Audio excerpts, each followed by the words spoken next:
Welcome back everybody to another MOTOBOB video from Motorcycle Live, our favourite motorcycle show in the UK, and this time we're over at Kawasaki for a look at some of their new bikes for 2025. So here we go with absolutely everything that you need to know ahead of the new model year. One thing I've got to say is quite impressive on the Kawasaki stand is the fact that they've still got so many sports bikes on offer where other manufacturers seem to be offering less and less. It is a market that doesn't seem to be selling quite so well anymore, with the naked bikes and adventure bikes pretty much taking over. And also you've got to say it's probably going to be the genre of bike that's going to be most vulnerable to increasingly strict emissions regulations. But despite all that, Kawasaki have a whole bunch. We've got the Ninja 125 single, the Ninja 500 twin, and the Ninja 650 parallel twin, all of which are fairly sort of learner friendly and affordable. But then, if you want to take it a bit more seriously and get a Revy inline 4, you've got the ZX4RR, the ZX6R, which they brought back last year, I believe. And then, at the top of the lineup, the ZX10R and ZX10RR, if you want a proper, full-fat superbike experience. Now, I don't believe there are any significant mechanical or technological updates for the sports bike lineup for 2025, but they do have this rather nice looking new paint job, which is their Kawasaki green, a bit of white, a bit of black, and then a yellowy gold. And pretty much all of the sports bikes are available in this trim for 2025. And I've got to say, it really does look proper good in the flesh, like this ZX6R behind me. Moving swiftly on though to the sports touring lineup, and we've got a bit of an update to their Ninja 1000 SX, which is a really popular seller here in the UK, and it's now become the Ninja 1100 SX, so a little bit of a bump in capacity. In fact, specifically, it's gone up to 1099cc from 1043, so that's another 56 cc's. And so it might surprise you to learn that it's actually suffered a bit of a drop in peak power. So it's gone from around the 140 mark down to 134, so it's lost 6 horsepower somewhere. Thing is though, they say it should be more usable day to day because they've given it more mid-range, more torque, and on top of that they also claim it's got better fuel economy, so maybe it will sacrifice a bit of that top-end fun. But as a practical sports tourer, you might view those other two factors as a little more valuable. Now, technology, the chassis, the ergonomics are all, I think, pretty much the same as the previous generation, although it was already a very accomplished bike. But there is a new SE version, which you'll see behind me, and SE is the suffix that they give to their slightly more premium editions of their bikes. This one gets Brembo M4.32 brake calipers, so potentially a bit more power, a bit more feel from the brakes. There's an Öhlins S46 shock at the rear as well, fully adjustable, so potentially better ride quality there too. And also it comes with heated grips as standard, which is, you know, a perfect pairing for a sports tourer. The standard bike comes in at £12,249 this year. This SE model comes in at $13,999, so the best part of an extra £2,000. But I will say the standard bike only comes in black, whereas this one gets the proper pearly Kawasaki paint job.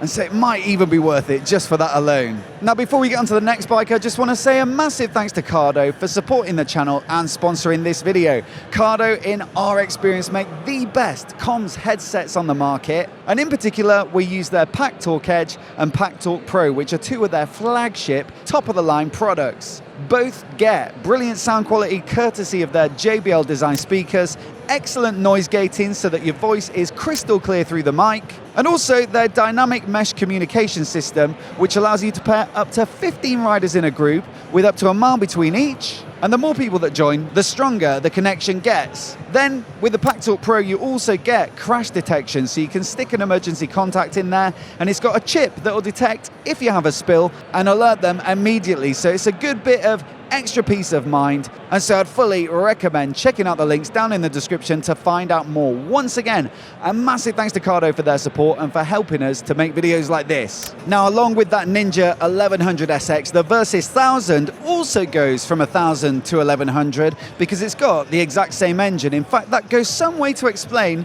that power drop on the Ninja 1000 SX. This one goes up from from 118 horsepower on the previous generation to the same 134 as the Ninja, and that's because they previously had two different tunes, one more adventure touring focused, one more sporty I guess, but now they've got the same engine, and so they've had to tune it to be a bit of a compromise I guess between the two genres of bike. The upside for them is probably some efficiencies in terms of manufacturer, but it feels a bit like better news for the Versys than it is for the Ninja. Still, this one also benefits from the boost in peak torque, so it goes from 102 Newton meters to 112, and they say it's better across the entire rev range. And you've also got some other nice little tweaks like an improved quick shifter, new gear ratios, a bigger disc on the rear, and a USB-C port. This one goes from 11,899 for the standard bike right up to over 15 grand for the top spec SE model. And so yeah, quite a lot of cash, but it does offer a very comfy alternative to the Ninja, if sacrificing a little bit of sporting ability. Much like the sports bike lineup, we've got plenty of choice here at Kawasaki with the nakeds, but the big focus for 2025 has to be this, the Z900. It's a proven, popular, sporty naked, but I think it did probably need a bit of an update to keep it competitive in the current day. Now, naturally, with emissions regulations getting stricter, we've got Euro 5B and 5 Plus coming. They've had to clean up the engine by reviewing the cam profiles, ignition timing and all that good stuff, but they do say as a result of some of that work, you also get a bit more mid-range, which should make it feel a bit more grunty. Perhaps more exciting is the braking. Previously it had axially mounted calipers, which did look a bit old school versus the competition. But for 2025 it now gets radially mounted 4-piston calipers, and they've also ditched the wavy disc, which I think probably does look a bit better. Tech-wise, it now gets an inertial measurement unit, so that's feeding lean angles into some of the rider aids, so definitely becoming par for the course for this sort of bike. And there is a little bit of a tweak to the styling. I'd say it's pretty much still fitting the Kawasaki mold. It's definitely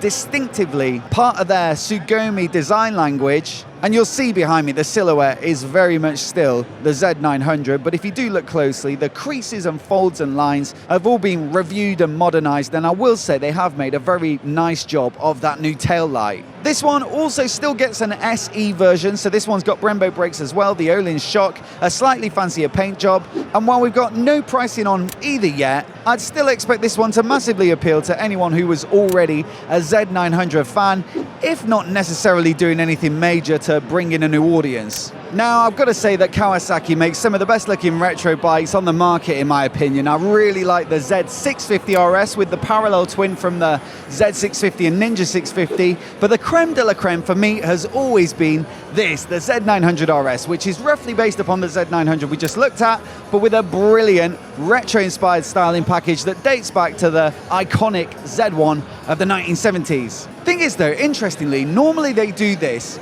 in quite bright color options like the yellow ball version or the Kawasaki green that I was just looking at on the 650, but this is the SE edition, and I think this must be a new finish for 2025 that looks a little bit stealthy and blacked out, which came as a bit of a surprise. Thing is though, I think it really works. I like the contrast on the tank of the deep grey and the black, and then a bit of gold anodization on the forks, some gold on the wheels. It all works rather nicely indeed, and I think this might be actually one of my surprise favourite bikes of the show. Another very interesting part of the stand though might weirdly be this bloke sticking out of a box just behind me. It looks like he's crashed into it, but it's actually a teaser for what could be a new KLE model. Now the reason we know that is because of that front wheel, the long travel suspension, the big 21-inch front, spoke wheel, knobbly tyres. But the thing that's actually perhaps a little more revealing than that is the fact that you can see at the front of the engine, it's got a pair of headers sticking out, which means the next generation of KLE could well be a parallel twin. In fact, it's almost a certainty.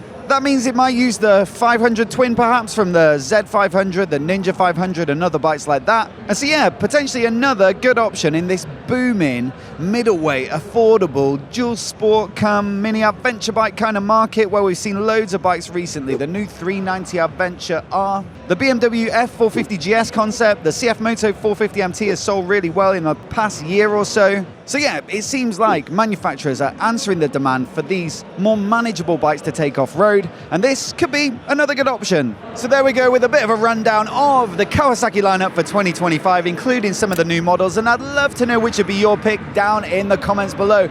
Also, we'll put our playlist on the screen now from Motorcycle Live so you can see all of the other major manufacturers here at the show, so do give it a click and give it a watch. Do hit subscribe as well if you've not already, if you want to see all of our videos as soon as they go live. A massive thanks for watching today, and we'll see you in the next video.